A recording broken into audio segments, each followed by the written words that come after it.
Neste episódio estivemos à conversa com o escritor Mário de Carvalho no Panorâmica. Blá, blá, blá. Queres ouvir uma conversa mais interessante? O repórter E2 leva-te ao aniversário da Bright Lisbon Agency. A Rita Rosa trocou Lisboa pela República Checa durante um semestre. Queres saber como é ter uma experiência sem fronteiras? A marca de hoje é muito mais do que isso. É uma voz. E é uma pessoa completa. O E2 foi falar com Diogo Pissarra na marca digital.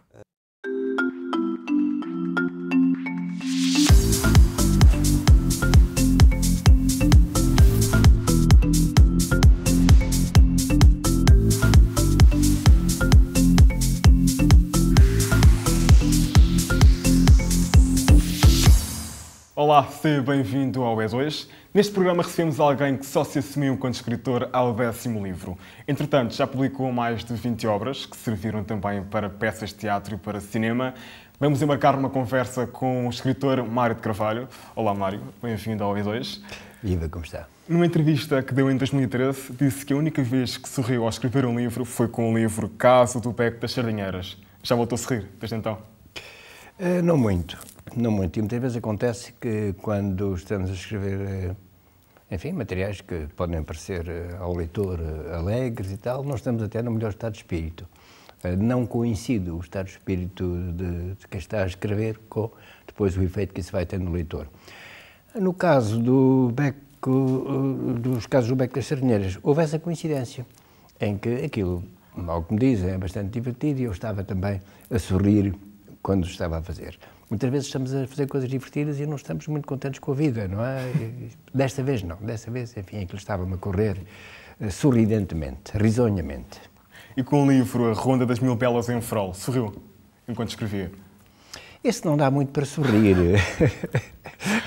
Digamos, esse deu mais para lembrar. Lembrar e também imaginar.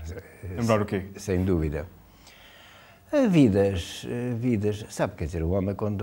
Eu tenho 73 anos, quase, não é? Portanto, o homem quando chega a esta altura da vida, enfim, já tem muita experiência acumulada. E é natural que, enfim, que possa ser interessante contar algumas dessas... não relatar as coisas da vida, mas, digamos, aproveitar a vida que se teve para... digamos, compor literariamente. E como é que o fez neste caso? Alguns episódios. Como é que, neste caso, neste livro, que são 16 contos, certo? 16? 19, penso. 16, 19 contos. Como é que aproveitou então a vida para refletir na Ronda das Mil Belas em Frol?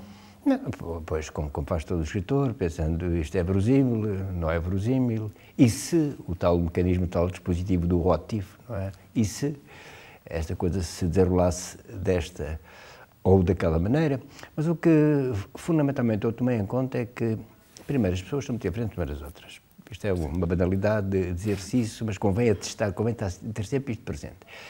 E o livro trata de mulheres, e as mulheres também são, embora haja alguns padrões comuns, elas são também muito diferentes umas das outras. E o livro procurou, de certa maneira, dar nota dessa diferença, de comportamentos, de maneira de estar, a forma como encaram, enfim, o relacionamento com o lado masculino, não é? Foi isso que me motivou. A fronteira entre a escrita erótica, a pornografia e a vulgaridade do sexo é ténue? Sim, e a minha preocupação ao escrever este livro foi precisamente não cruzar essa fronteira, isto é, se bem reparar, não há nenhum trecho do livro que possa ser acusado de vulgaridade, ou de trivialidade, ou de obscenidade. Não há ali nenhuma matéria e eu fui cauteloso a esse ponto, a vigiar sempre bem essa fronteira, como o amigo falou.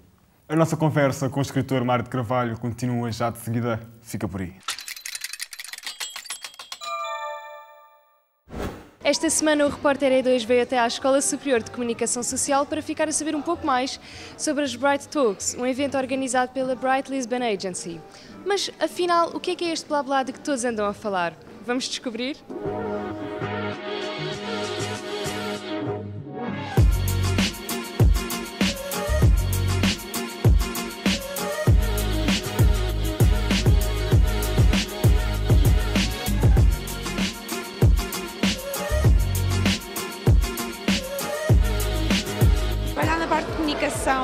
startup ou de um ambiente startup a comparar com uma agência, uma multinacional, é ligeiramente diferente. Obviamente que as coisas que se têm que fazer são mais ou menos as mesmas, mas tudo anda muito mais rápido e tudo está constantemente a acontecer muito mais rápido, está tudo a mudar, há cada vez mais tecnologias a sair, a maior parte das startups são muito viradas para a área tech. E, portanto, a parte de comunicação acaba por ter pessoas que estão muito habituadas a criar rapidamente conteúdos, a estar em cima do que está a acontecer, as redes sociais super importantes, saber o que é que se está a passar, comunicar com as pessoas. Acima de tudo, eu acho que a coisa diferente de trabalhar em comunicação numa startup é como existem muitas pessoas numa startup que são muito tech savvy, ou seja, percebem muito sobre tecnologia. Às vezes a pessoa de comunicação lá dentro é mesmo muito necessária. Mas a nossa forma continua a mesma, que é criar filmes relevantes, pensar as narrativas para terem resultados, não simplesmente pela estética e pela parte, digamos assim, mais romântica do filme. E portanto nós tentamos conciliar essas duas coisas. O que mudou foi a percepção ou a noção de que existe uma produtora no mercado que está preocupada com este tipo de linguagem. E, portanto, ao termos um filme que serviu como catapulta do nosso trabalho naquilo que é o panorama mediático, acabámos por começar a ser muito mais solicitados para projetos maiores, projetos onde nos obrigam a construir as próprias histórias, portanto, não somos meros concretizadores do trabalho criativo da agência, também gostamos de criar guiões para filmes, e acabámos por ser mais solicitados, se calhar até para isso, para pensarmos um filme do início ao fim. Da minha experiência como comediante, as coisas completamente diferentes, porque sou agenciado, portanto é um agente que trata das coisas todas, que lida com os clientes, que faz as nossas exigências, que tenta responder também ao pedido do cliente, portanto eu não tenho que lidar com nada disso, felizmente, nem orçamentos para trás para a frente, portanto eu depois só tenho que entregar o produto. Este contacto entre pessoas que estão no mercado, muitos deles ex-alunos da ESCS, e os alunos é uma grande mais-valia porque nos permite ter conhecimentos que de outra forma é impossível. De experiência, exatamente. Enquanto presidente, assim, o nosso foco não é muito trabalhar para os alunos, mas achamos que isto é muito importante para os alunos e havendo a oportunidade, quisemos fazer este evento para chegar mais perto dos alunos, para contactar com pessoas do mercado e para criar o contacto entre estas duas entidades. As Bright Talks contaram com a presença de vários oradores especialistas no setor da comunicação que vieram partilhar com a plateia os seus conhecimentos e experiências. O evento contou com a presença de vários alunos, professores, profissionais da área e até alguns curiosos que quiseram ficar a saber apenas um pouco mais sobre a área da comunicação. Quanto a nós, o Repórter E2 fica por aqui. Voltamos a ver-nos num próximo episódio. Até lá! Ahoj! Meu nome é Rita, tenho 22 anos, estou a estudar Audiovisual e Multimédia na Escola Superior de Comunicação Social de Lisboa e este semestre estou na República Checa, em Brno. Eu tinha dois objetivos, que era ir para um país que tivesse neve e para uma cidade a partir de onde fosse fácil viajar. E acabei por escolher Brno porque falei com algumas pessoas, mas mesmo assim tinha a impressão que era uma cidade um bocadinho isolada. No entanto, quando cheguei aqui percebi que estava completamente enganada.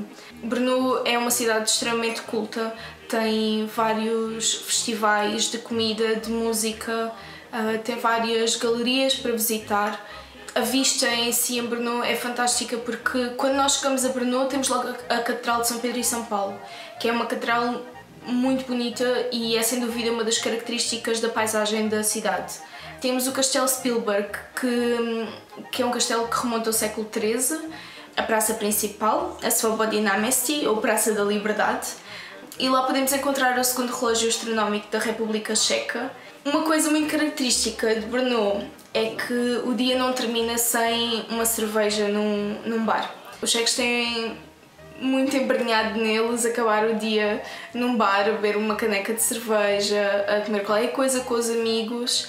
E é uma coisa que se vai embrenhando também em quem vem visitar a cidade. Outra coisa que também há muito aqui nesta zona é vinho, porque Brno situa-se numa região chamada Morávia do Sul e é uma região que produz muito vinho. Como tal, o vinho aqui nos bares é tão frequente quanto a cerveja. Relativamente à universidade, há 3 universidades em Brno com cerca de 30 mil estudantes. 7 mil desses estudantes são estudantes de Erasmus. Eu estou a estudar em Masaryk, que é a maior universidade. Quando vim para cá, foi-me atribuída à Faculdade das Artes.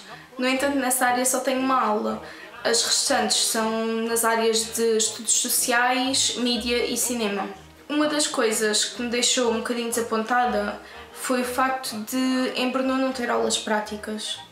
No entanto, para balançar isso, as minhas aulas não são lecionadas apenas por professores checos, são dadas por professores de outras nacionalidades, de vários pontos da Europa, e eu acho que isso acaba por ser extremamente importante numa experiência de Erasmus, porque aumenta a diversidade cultural, aumenta a experiência cultural e acho que isso é bastante importante, porque não é só o facto de conhecer outras pessoas de outros países enquanto colegas, turma, mas sim em termos de perceber como é que funciona o ensino em vários sítios da Europa e não só o ensino na República Checa. Bem-vindo ao Marca Digital. Esta é a rubrica do E2, onde todos os meses damos a conhecer convidados muito peculiares que conseguiram o seu espaço no mercado. Se queres ficar a par de tudo, não saias daí e não percas um segundo. O nosso convidado de hoje fala no seu dialeto, tem cerca de 300 mil seguidores e todas as suas músicas tornam-se virais. Se não sabes de quem te estou a falar, é o Diogo Pissarra. Diogo, desde já, muito obrigada por estares à conversa connosco. Na tua perspectiva, compromisso é a primeira palavra para o sucesso? Sim, compromisso e muita disciplina, muito respeito, não é? Acaba tudo também em humildade, acho que também é muito importante. Tu respeitas as pessoas que te rodeiam, tratares sempre bem, não só os fãs, mas a banda, a tua equipa técnica. Acho que só assim é que tu traz um futuro e não pensas apenas no presente, porque toda a gente consegue lançar um single, toda a gente consegue ser um sucesso, nem que seja durante uma semana, com uma boa ou uma música má. O sucesso não é mau nem bom, não é? Ou a fama não é má nem boa. E é como tu dizes, sim, é o compromisso. Tu foste o vencedor de um programa televisivo de música, que é o Ídolos, e isso acabou por ser um empurrão à tua carreira. Mas se as coisas não tivessem seguido esse curso, se tu não tivesses sido o vencedor, como é que tu achas que chegarias onde estás? Eu tentaria fazer tudo o que fiz até hoje. Continuaria a escrever músicas, continuaria a tocar em sítios, em bares, em eventos, continuaria a escrever os meus originais como sempre escrevi, não só com a minha banda, há uns anos atrás, mas também quando comecei a fazer este meu percurso a solo. Acho que tentaria fazer tudo igual. A única diferença é que se calhar não teria o contrato com a Universal, com a editora, não teria esse suporte, essa equipa atrás de mim. Se calhar demoraria um pouco mais a conseguir o que eu consegui. Diogo, tu mexes-te como um peixe na água em relação a redes sociais. Quando é que tu percebeste que era tão importante ter uma forte presença digital, principalmente no YouTube? Eu acho que sempre foi natural, nunca pensei muito nisso. Acho que hoje é que toda a gente é que pensa nisso, toda a gente pensa no post que vai meter, nos hashtags e na foto do modelo que tirou a semana passada e guardou-a. Eu nunca pensei muito nisso, nem no YouTube, nem no Facebook. Apenas quis mostrar, eu estava sempre pronto a mostrar a minha vida, tirar uma selfie, tirar uma foto.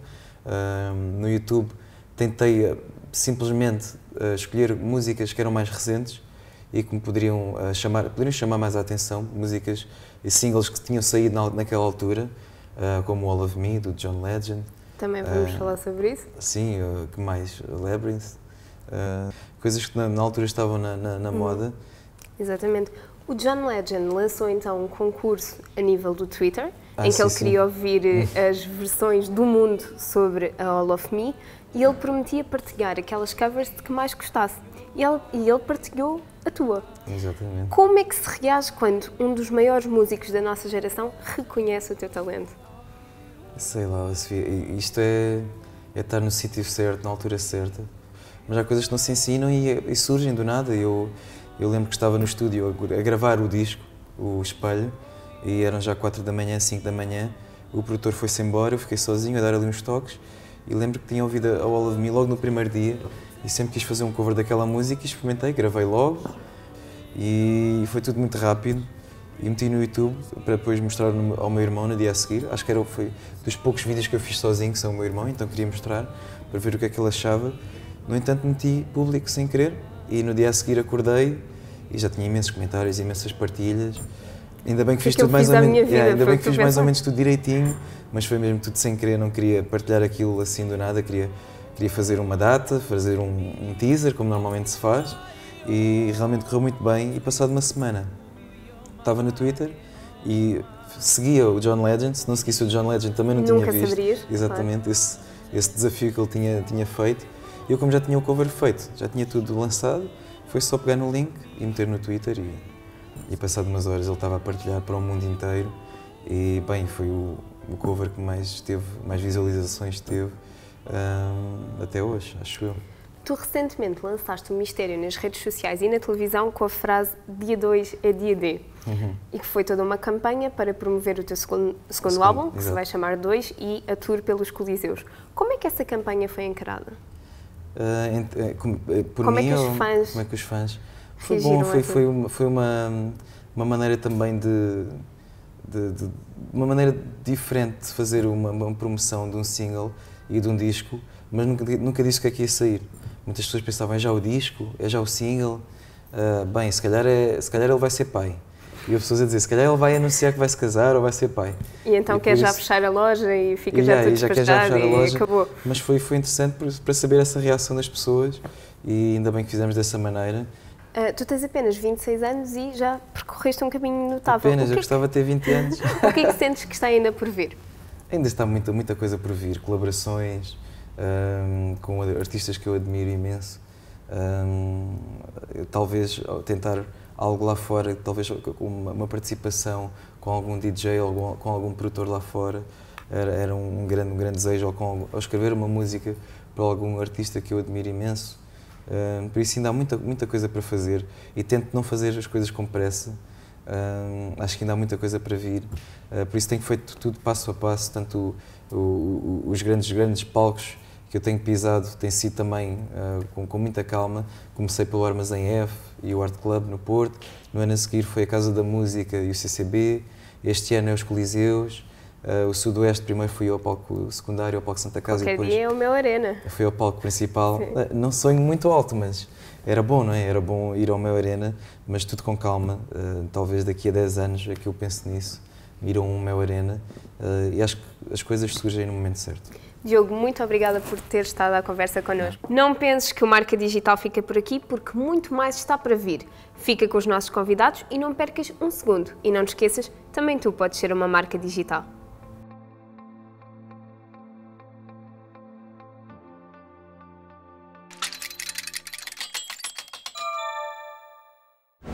Continuamos a conversa com o escritor Mário de Carvalho. Mário, na nova edição do livro Grande de Tebas, não viu Mariana fala-nos de uma tal profanação, de um tal limiar de profanação, que lhe diz numa entrevista. É algo que existe sempre quando se vai buscar obras do passado.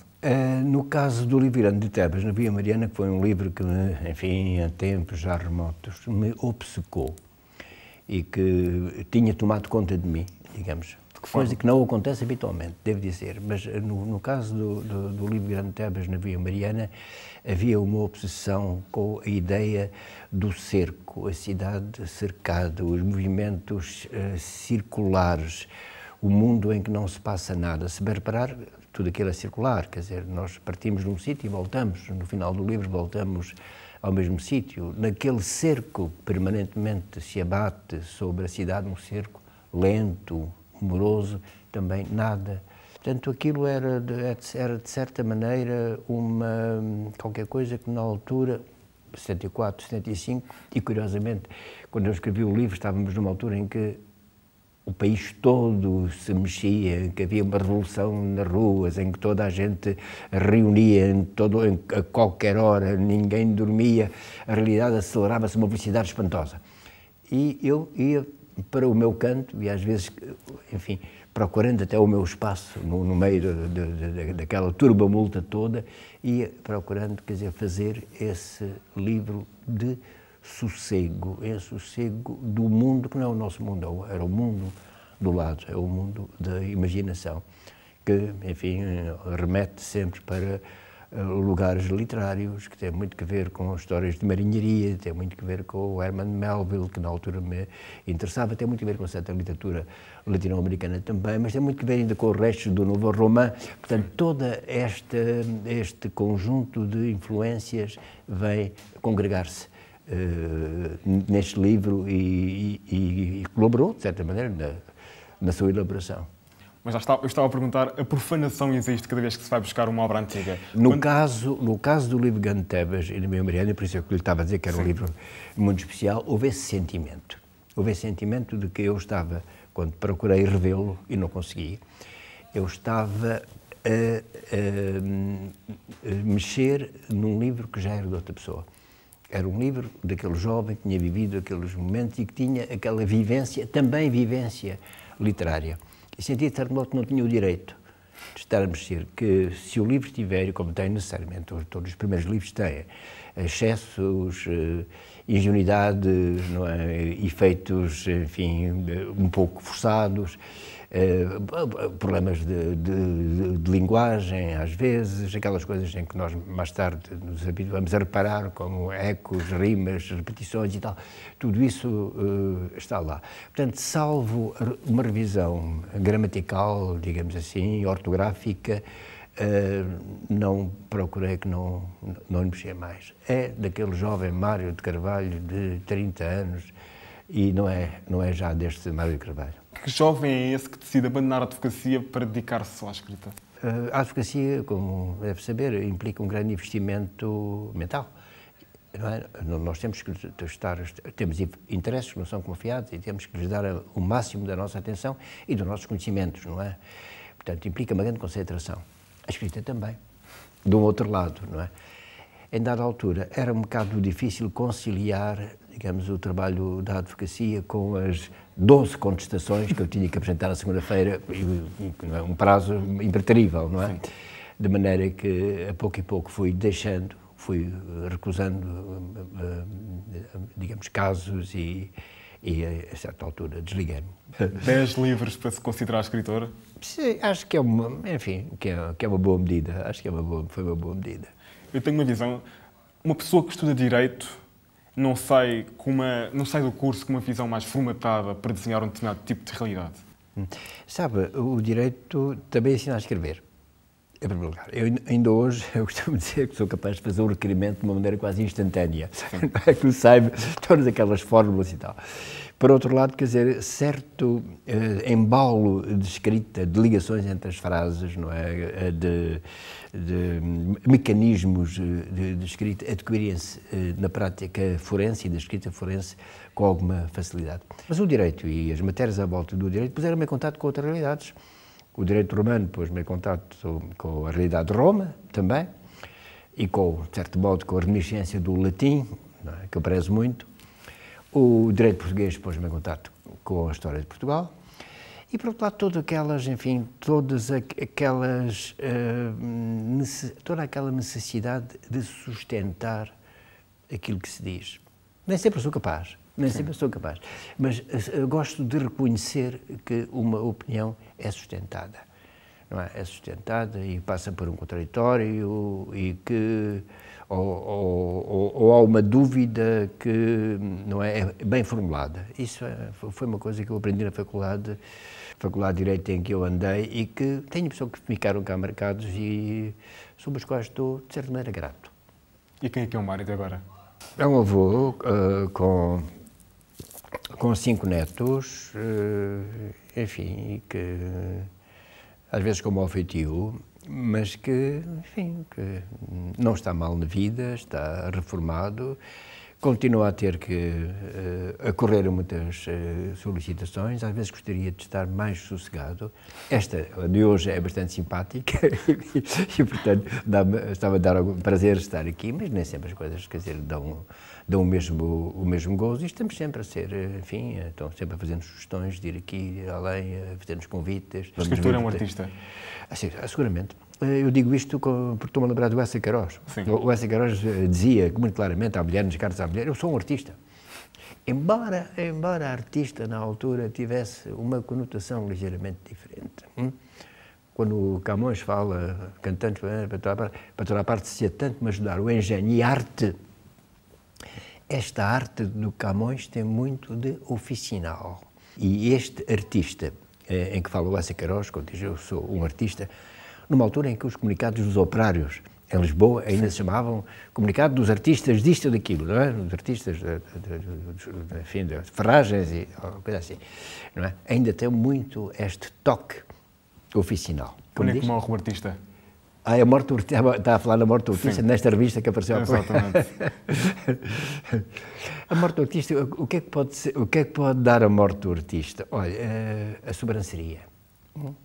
A sobranceria, o pedantismo, a humildade e, em certos casos, a convicção de que a literatura portuguesa nasce connosco. Não é? Porque há quem pensa que antes deles e depois deles só houve dilúvios.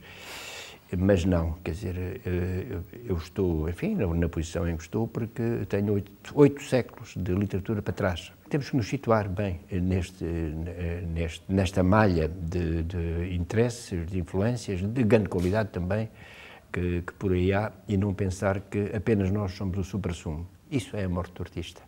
Obrigado, Mário. Muito obrigado, eu. Acabamos a nossa conversa? Acabamos a nossa conversa. Olha, correu um instante. Exatamente, e o Deus fica por aqui. Quanto a ti, já sabes, nós voltamos no próximo episódio. Já sabes que nos podes ouvir e ver no nosso YouTube e no nosso Facebook todos os dias. Vemo-nos por lá.